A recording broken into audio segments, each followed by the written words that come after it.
Estudantes se queixam da falta de acessibilidade na UNB. Mães enfrentam dificuldade para conciliar a vida materna e os estudos. O UNB investe em segurança com botões de emergência no campus Darcy Ribeiro. Depois de 20 anos das cotas raciais, representatividade negra é centro das discussões da universidade. Saiba como funciona a rotina de produção da revista Darcy. Grafites nas paredes da UNB contam a história da universidade. Está começando o Universo UNB.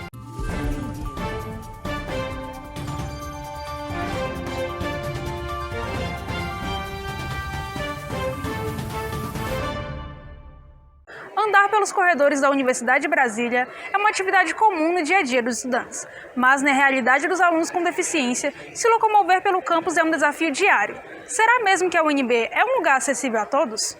A universidade tem atualmente mais de 39 mil estudantes matriculados, dos quais 819 são alunos com deficiência. Na entrada norte do ICC, há uma rampa de acesso e elevadores para auxiliar na locomoção desses alunos. Porém, não são todos os prédios que têm uma rampa. Além disso, não há piso com relevo para os estudantes cegos ou com baixa visão.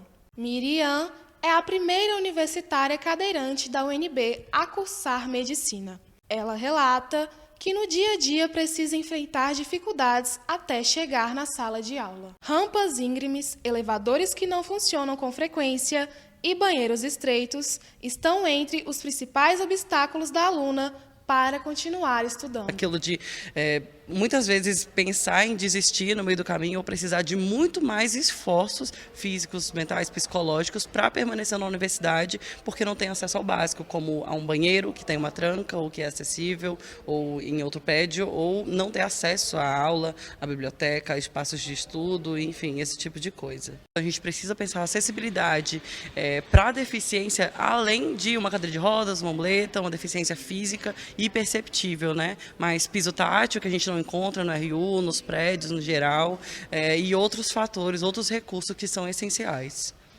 A reitoria da UNB criou a Diretoria de Acessibilidade em julho de 2020, com o intuito de promover uma universidade mais acessível a todos.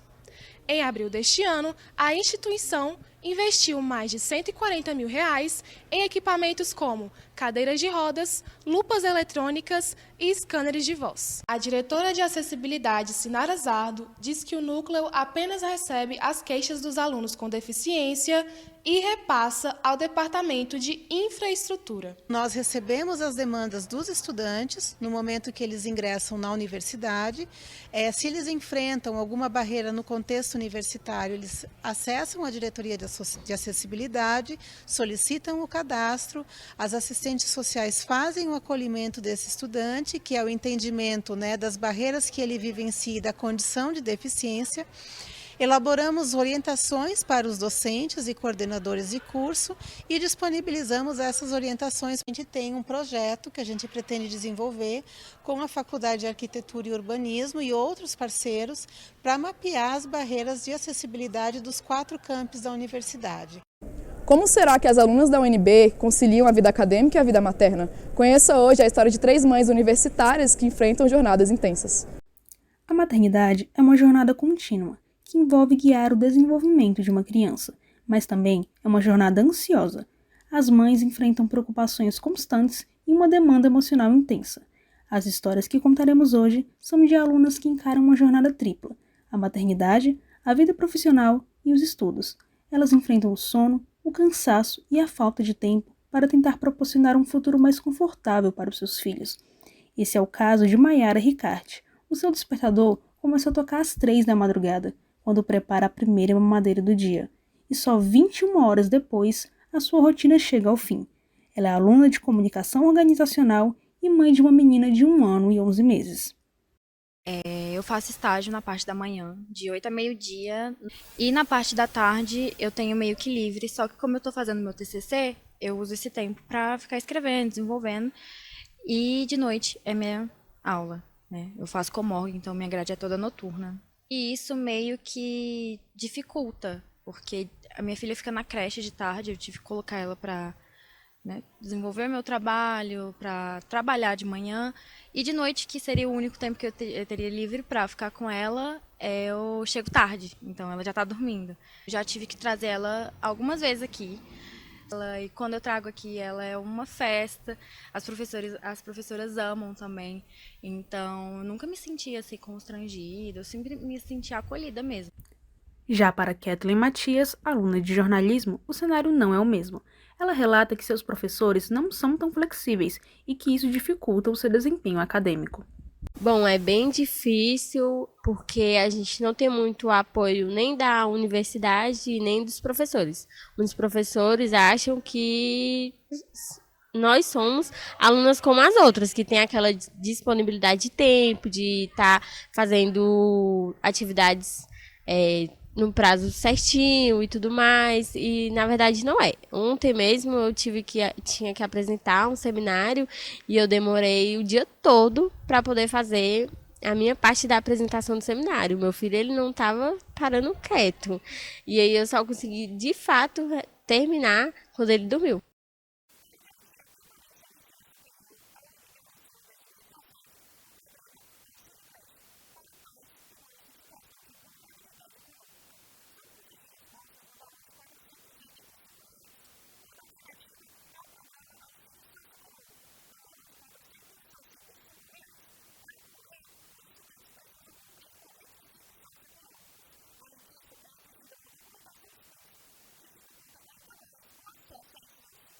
A estudante de jornalismo Milena Gomes relata que durante a gestação enfrentou dificuldades para ir à faculdade.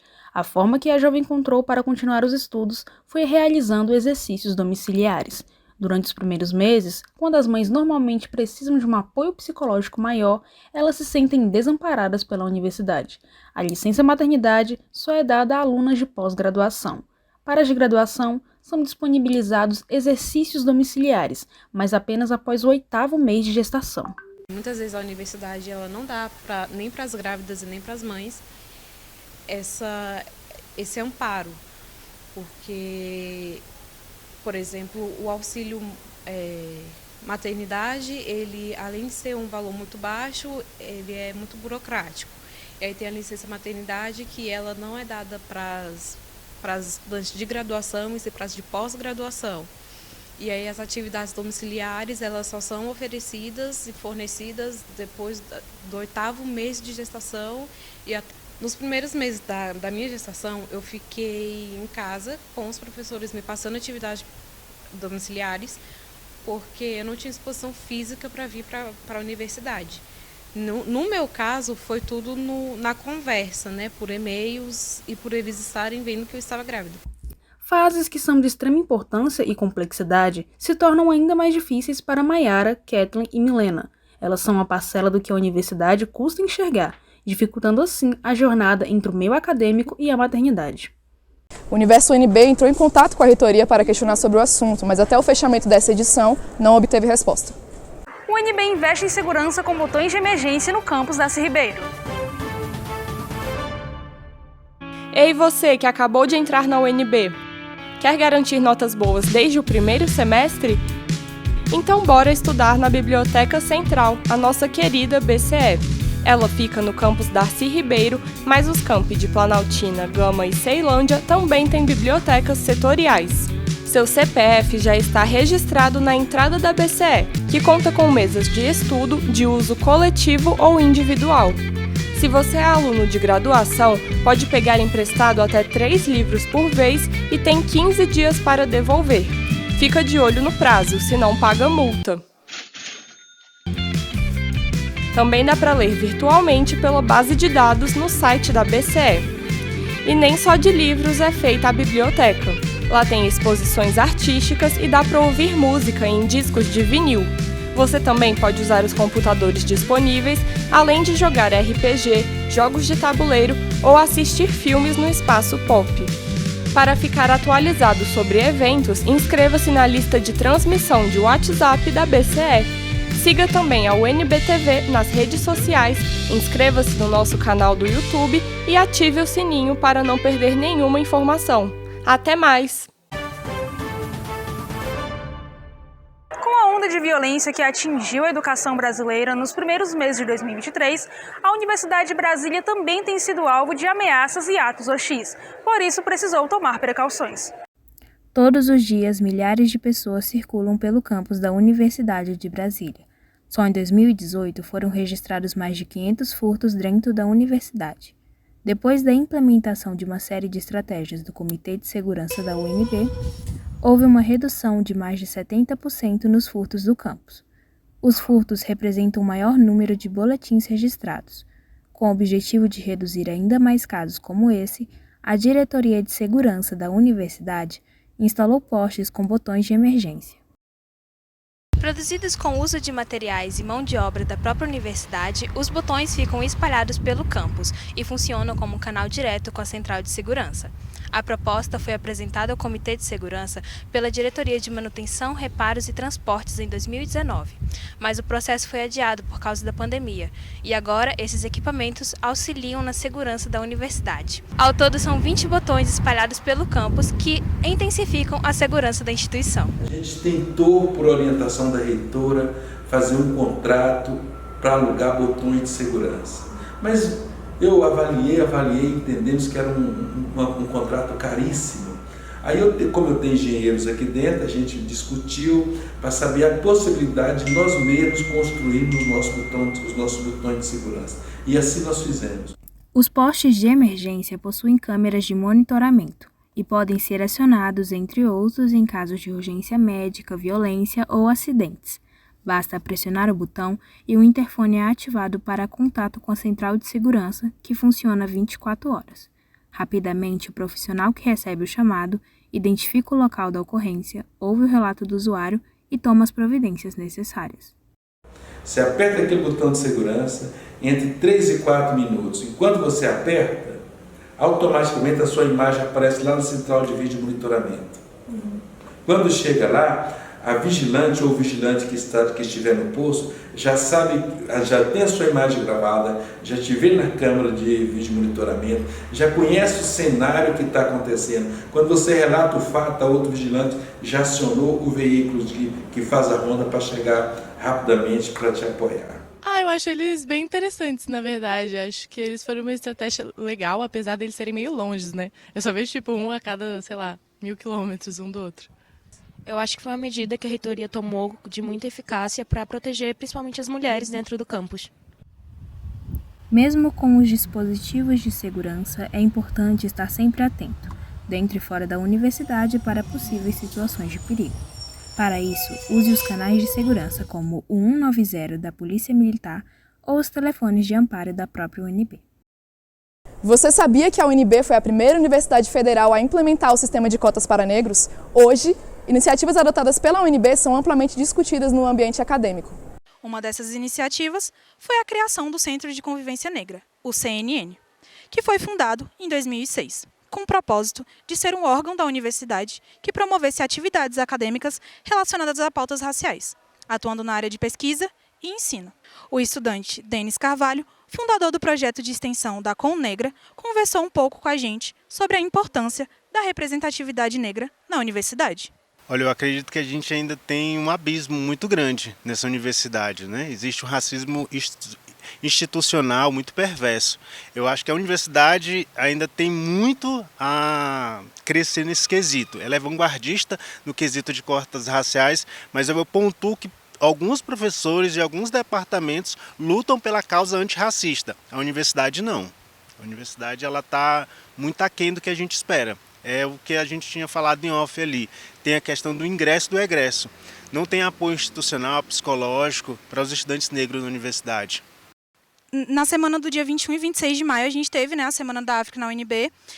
Como é que você enxerga a importância desses eventos dentro da universidade, assim, até para representatividade dentro do espaço da UNB?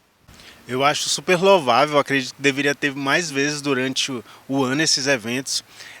Tinha alguns colegas que faziam esse evento nos anos anteriores e eles tinham um projeto muito bacana que era o África nas escolas. Então, além do projeto do África, aqui na UNB, ele ia nas escolas públicas e particulares do Distrito Federal, apresentar um pouco sobre a África, que muitas das vezes é confundida com um país, mas é um continente de 54 países. Então é muito importante que as pessoas conheçam sobre o continente africano para a gente enraizar as nossos viés.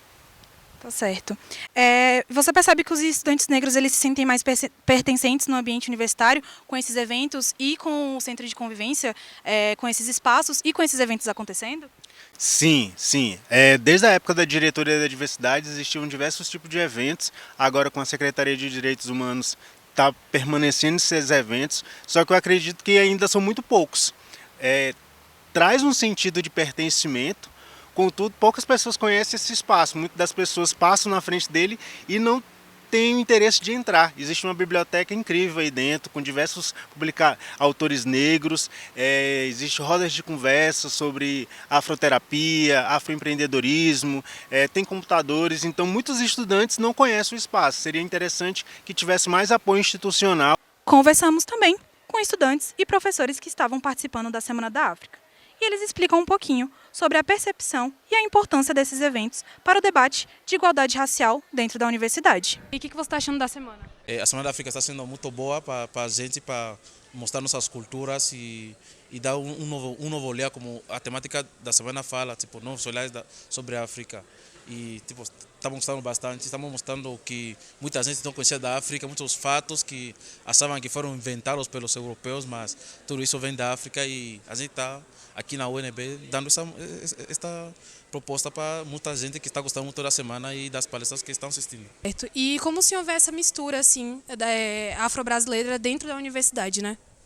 Eu acho importante para que a gente possa começar, primeiramente, a enegrecer mais os espaços, né? Porque a universidade ainda é branca, né? Ela ainda é de supremacia branca, ela insiste em ser assim, e a gente precisa começar a romper com isso, no sentido de começar a fazer com que esses temas, né, que tem a ver com a nossa ancestralidade, com a nossa memória-corpo, possam fazer parte do nosso currículo, da nossa formação, e enegrecer também o currículo. A Universidade de Brasília ainda precisa avançar muito no quesito de representatividade negra no espaço acadêmico. Por isso, eventos como a Semana da África e espaços como o Centro de Convivência Negro são tão importantes para isso acontecer. Grafites em paredes da UNB contam a história da universidade.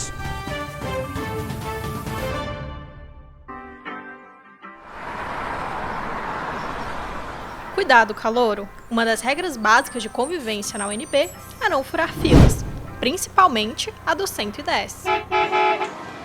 Vou desligar que agora eu vou estudar.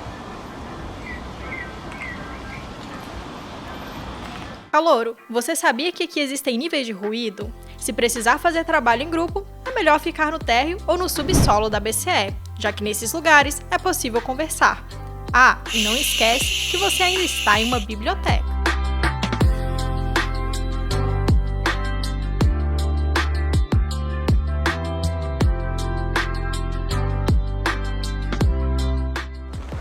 Atrasado, mano.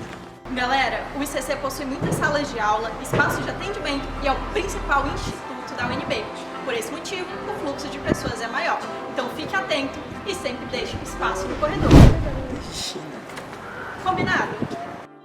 E aí, quer saber mais do que rola na UNB? Inscreva-se no canal da UNB TV no YouTube e siga as nossas redes sociais. Até o próximo vídeo.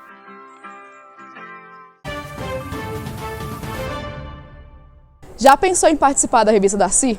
A editora-chefe da revista explica como funciona o projeto de extensão do curso de jornalismo da UNB. Vanessa, boa tarde. A gente vai fazer algumas perguntinhas aqui para a entrevista e eu queria saber qual cargo você ocupa na revista. Atualmente estou como editora-chefe e eu compartilho essa função com a jornalista Gisele Pimenta. A produção da revista Darcy acontece na Secretaria de Comunicação, que está localizada no prédio da reitoria, no campus Darcy Ribeiro. E a gente recebe os estudantes que participam conosco, né, contribuem na produção da Darcy. Eles trabalham lá na SECOM alguns dias da semana e também contribuem remotamente. A missão da revista é divulgar a ciência e a cultura produzida pela universidade em uma linguagem simples, acessível. E por meio do projeto de extensão, a gente ganha principalmente em dois eixos. O primeiro eixo é da formação discente, porque a gente consegue agregar a participação dos estudantes, dos graduandos de diferentes áreas, não só da comunicação. E o segundo eixo é de aproximar a comunidade da universidade, porque por meio do projeto de extensão, a gente leva atividades para a sociedade, principalmente para as escolas de ensino médio, e então essa interação entre os profissionais que produzem a revista, os estudantes da universidade com a sociedade é muito promissor assim, para ampliar o alcance da ciência que a Darcy divulga. Então, eu tive contato com a revista a primeira vez em 2020, que foi no primeiro ano que eu entrei no ensino médio. A revista Darcy ela tem uma parceria com escolas públicas, no caso com o 704 do Recanto das Emas. E no meu primeiro ano de ensino médio, que foi no ano de 2020, durante a pandemia, eu participei da Semana Universitária com a Darcy. Eu participo da parte administrativa. Então, eu dou o suporte administrativo de checar correspondências, organizar tudo, e na parte de construção, desenvolvimento web da revista, de alimentar o site, mas o que fica por trás. Quando a gente entra no contexto de ensino público, quando a gente entra no ensino médio, não tem muito esse contato de universidade e, por mais que pareça distante, não tem muito contato de universidade pública, principalmente. Tem contato de universidade particular.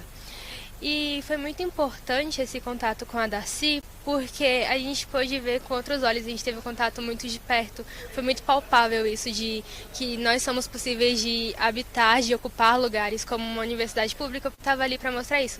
Sem contar um olhar questionador também da nossa realidade, de olhar aquilo e falar, poxa, eu posso entrar numa universidade pública, não vai ser só simplesmente fazer uma faculdade, vai ser ocupar um espaço e eu vou ser um corpo político lá dentro e eu posso agir eu posso usar minha voz de tantas maneiras, e a revista Darcy mostrou isso pra gente. Eu que agradeço. Essa aqui é a Darcy, né? Uma das edições que a gente fez. Essa aqui é em comemoração aos 60 anos da UNB, foi lançada em abril de 2022.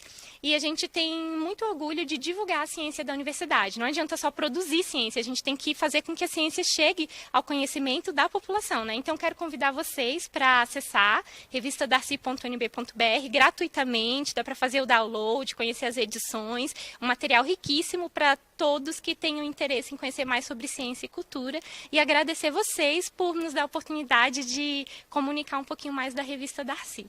Participem, tá? É incrível, é ótimo, você vai estar... É uma realização pessoal incrível e uma realização acadêmica maior ainda. Porque a revista Darcy, ela é um projeto, a gente sabe que ela é algo muito grande, mas a gente tem que saber do poder que a revista Darcy tem, para as pessoas, o poder de levar informação, o poder político também que ela tem. Isso é muito importante. As pinturas, escritas e desenhos nas paredes do campus Darcy Ribeiro contam histórias, expressam ideias e enchem os corredores da instituição de cor e criatividade. No campus Darcy Ribeiro, localizado na Asa Norte, as pinturas, escritas e desenhos se estendem pelos vários prédios da Universidade de Brasília. São obras e manifestações artísticas que contam histórias, expressam ideias e enchem os corredores da instituição de cor e criatividade. As expressões artísticas dos centros acadêmicos é algo bem característico e singular da UNB. Esses espaços onde os estudantes se reúnem refletem tanto a identidade do curso quanto de seus graduandos.